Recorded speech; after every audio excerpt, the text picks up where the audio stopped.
नेता के द्वारा लगातार प्रचार किया जा रहा है कि सभापतियों को वहाँ बैठने का अधिकार नहीं है और लगातार आपके कार्यालय के माध्यम से वो आपको शिकायत करते हैं और अखबार में देते हैं।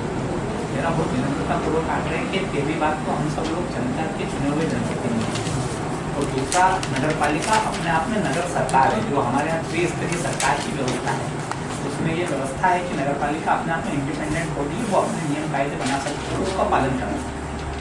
नगर सरकार का संचालन के हम प्रतिनिधि हैं, उसका संचालन करने वाले लोग हैं, तो अगर हम दफ्तर में नहीं बैठेंगे तो दफ्तर में कौन बैठेगा। दूसरी बात, नगर पालिका अधिनियम 1961 में कामकाज का संचालन परिचालन को अगर हम देखेंगे तो उसमें प्रत्येक विभाग की एक उप समिति बनी हुई है और कोई भी प्रस्ताव परिषद में तब आता है जब उप समिति उस पर विचार कर लेती है, उसको अपने उसमें दे लेती है एजेंडे में, उसके बाद वो एजेंडे से उनको प्रस्ताव परिषद में जाता है और फिर परिषद उस पर विचार करती है।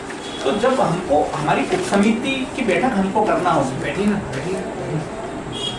तो हम कहाँ करेंगे, इसी के लिए तो दफ्तर है। और दूसरा मेरा बहुत विनम्रतापूर्वक आग्रह है कि पूरे नगर पालिका अधिनियम में इस तरह का कहीं उल्लेख नहीं है किसको कक्षों का आवंटन होगा और किसको कक्षों का आवंटन नहीं होगा। महज सीएमओ साहब को कक्ष मिलेगा इस बात का भी कहीं उल्लेख नहीं, तो सभापति को कक्ष नहीं मिलेगा इस बात का भी कहीं उल्लेख नहीं। लेकिन वो बार बार इस तरह की झूठी शिकायतें आप तक करते हैं और इस शहर में एक माहौल खराब करने का प्रयास कर रहे हैं। जनप्रतिनिधि अगर नगर पालिका में बैठता है तो कामकाज के संचालन और परिचालन में उसका हस्तक्षेप देता है, जिससे कई विकृतियां जो आने वाली होती है उस पर विराम लगता है।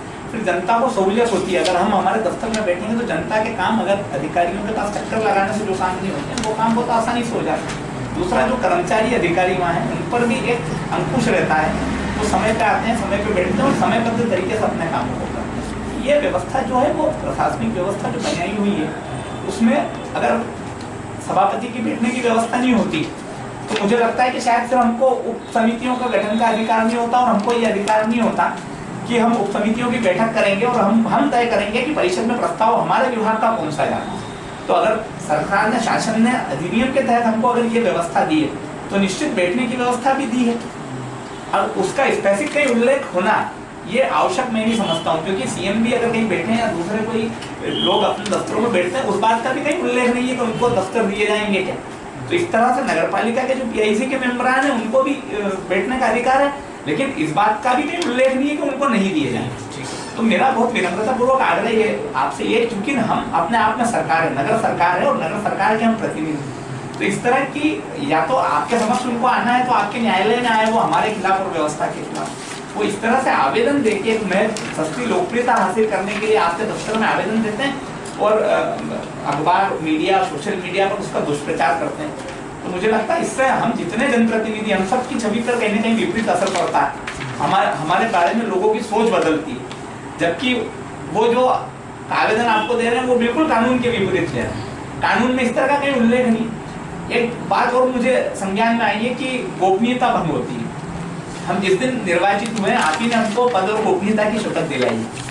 और दूसरी बात यह है कि हम तो सभापति हैं, 36 पार्षद हैं हमारी परिषद में अलग अलग दलों के, और उन 36 ही लोगों को ये अधिकार है कि वो कभी भी कोई सी भी फाइल का अध्ययन कर सकते हैं, उसको देख सकते हैं।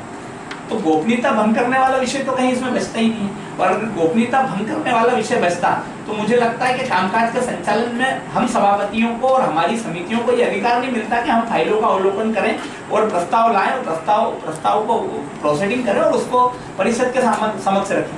तो गोपनीयता भंग होगी इस तरह का भी कोई सवाल नहीं है। लेकिन एक प्रोपेगेंडा शहर में लगातार कांग्रेस के नेताओं द्वारा चलाया जा रहा है, सिर्फ इसलिए कि इलेक्शन सिर पे है और हमारी पार्टी को बदनाम कर दिया जाए, परिषद को बदनाम कर दिया जाए।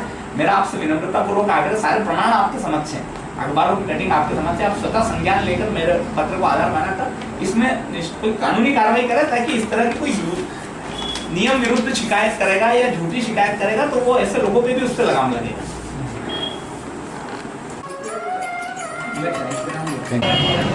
आज एसडीएम का क्या ज्ञापन दिया है नगर पंचायत के मामले को लेकर, क्या है पूरा मामला? मैंने एक पत्र एसडीएम को दिया है। मैंने उनसे आग्रह किया है कि इस देश में त्रिस्तरीय सरकार की व्यवस्था है।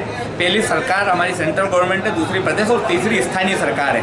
और नगर पालिका अपने आप में स्थानीय सरकार है और उसके हम चुने हुए जनप्रतिनिधि हैं। एक कांग्रेस के नेता आए दिन इस तरह का प्रोपेगेंडा शहर में खड़ा करते हैं कि नगर पालिका के जो सभापति उनको परिषद में, नगर पालिका में बैठने का अधिकार नहीं है। मैंने एसडीएम साहब को बताया कि नगरपालिका अधिनियम 1961 कामकाज के संचालन और परिचालन की जो व्यवस्था उसमें ये बहुत स्पष्ट है कि परिषद में कोई भी प्रस्ताव तब आएगा जब उस विभाग का सभापति अपनी उप समिति की बैठक करके प्रोसीडिंग करके उसको तय करेगा, फाइल आगे बढ़ाएगा, तब वो प्रस्ताव परिषद में आएगा।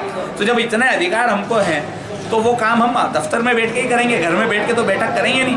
और नगरपालिका अधिनियम में इस बात का कहीं उल्लेख नहीं है कि किसी सभापति को कक्ष नहीं दिया जाए, इस तरह का कोई उल्लेख नहीं है। और दफ्तर का काम है, अगर हम दफ्तर में करेंगे तो वहाँ बैठ के ही करेंगे। और अगर सरकार ने हमको अधिनियम के तहत इतने अधिकार दिए हैं तो ये भी तय है कि हम वहाँ ये सारे काम वहाँ बैठ के ही करने वाले हैं। और गोपनीयता की कुछ लोग बात कर रहे हैं कि गोपनीयता भंग, अगर गोपनीयता भंग करने की बात होती तो नगरपालिका अधिनियम हमको उतना अधिकार ही नहीं देता कि हम फाइल देख के उस पर काम करें और उसको प्रस्ताव के रूप में फिर परिषद में लेके जाएं। और आम पार्षद को भी, मैं तो सभापति हूँ परिषद का, आम जो हमारे 36 पार्षद हैं उन हर पार्षद को फाइल देखने का और उसका अध्ययन करने का अधिकार है। तो इसमें गोपनीयता भंग होने वाला कोई सवाल ही नहीं है। लेकिन चूंकि इलेक्शन का साल है तो कांग्रेस के कुछ लोग जानबूझकर एक प्रोपेगेंडा तैयार कर रहे हैं और हमारी छवि को धूमिल करने का प्रयास कर रहे हैं। मैंने एसडीएम से आग्रह किया कि ऐसे लोगों के खिलाफ सख्त कार्रवाई करें।